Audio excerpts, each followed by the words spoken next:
ഉൽപ്പത്തി പുസ്തകം 45 8 ആകയാൽ നിങ്ങൾ അല്ല, ദൈവം അത്രേ എന്നെ ഇവിടെ അയച്ചത്. നാം ആഗ്രഹിച്ചതുപോലെയും കണക്ക് കൂട്ടിയതുപോലെയും കാര്യങ്ങൾ സംഭവിക്കാതിരുന്നാൽ നാം നിരാശരാകും. നമ്മുടെ പദ്ധതികൾ തെറ്റിച്ചവരോട് ഒരുപക്ഷെ തീരാത്ത പകയും ദേഷ്യവും ഉണ്ടായിരിക്കുകയും ചെയ്യും. എന്നാൽ നമ്മുടെ നിയന്ത്രണങ്ങൾക്കപ്പുറത്ത് കാര്യങ്ങൾ സംഭവിക്കുമ്പോൾ അതിൻ്റെ പിന്നിൽ ദൈവത്തിൻ്റെ കരങ്ങളുണ്ട് എന്ന് വിശ്വസിക്കാൻ നമുക്ക് കഴിയുമോ? തൻ്റെ വലിയ പദ്ധതികൾ നിറവേറ്റാൻ ദൈവം നമ്മുടെ പദ്ധതികളെ തകിടം മറിക്കുകയാകാം. ഒരുപക്ഷെ അതിനായി നാം കഠിനമായ പരീക്ഷകളിലൂടെ കടന്നു പോകേണ്ടി വരാം. ഒരിക്കലും നാം ചിന്തിക്കാത്ത വിധത്തിലും ചിന്തിക്കാത്ത വ്യക്തികളെയും ഒക്കെ ആകാം ദൈവം തൻ്റെ ആലോചന നിവർത്തിക്കാനായി ഉപയോഗിക്കുന്നത്. അവരോട് നാം എക്കാലവും ഹൃദയത്തിൽ കൈപ്പോടിരിക്കരുത്.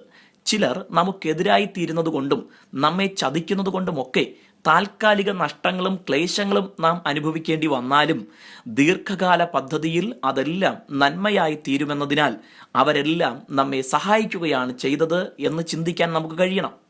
ഏതെങ്കിലും ഒരു മൂലയിൽ ഒതുങ്ങിക്കൂടാമായിരുന്നിടത്ത് യോസേഫിന്റെ സഹോദരന്മാർ തന്നെ വിറ്റുകളഞ്ഞതിനാൽ അന്നത്തെ ലോകത്തിന്റെ നെറുകയിലെത്താൻ തനിക്ക് കഴിഞ്ഞതുപോലെ എതിർപ്പുകളും വെല്ലുവിളികളും ഉന്നതങ്ങളിലേക്കുള്ള ചവിട്ടുപടികളാക്കി തീർക്കാൻ നമുക്കാകട്ടെ. എല്ലാറ്റിലും ഉപരി നമുക്ക് പിന്നിൽ ദൈവത്തിന്റെ അദൃശ്യ കരങ്ങളുണ്ടെന്നും തൻ്റെ പദ്ധതിയിൽ നാം സുരക്ഷിതരാണെന്നും നമുക്ക് തിരിച്ചറിയാം. ദൈവം നമ്മെ സമൃദ്ധിയായി അനുഗ്രഹിക്കട്ടെ.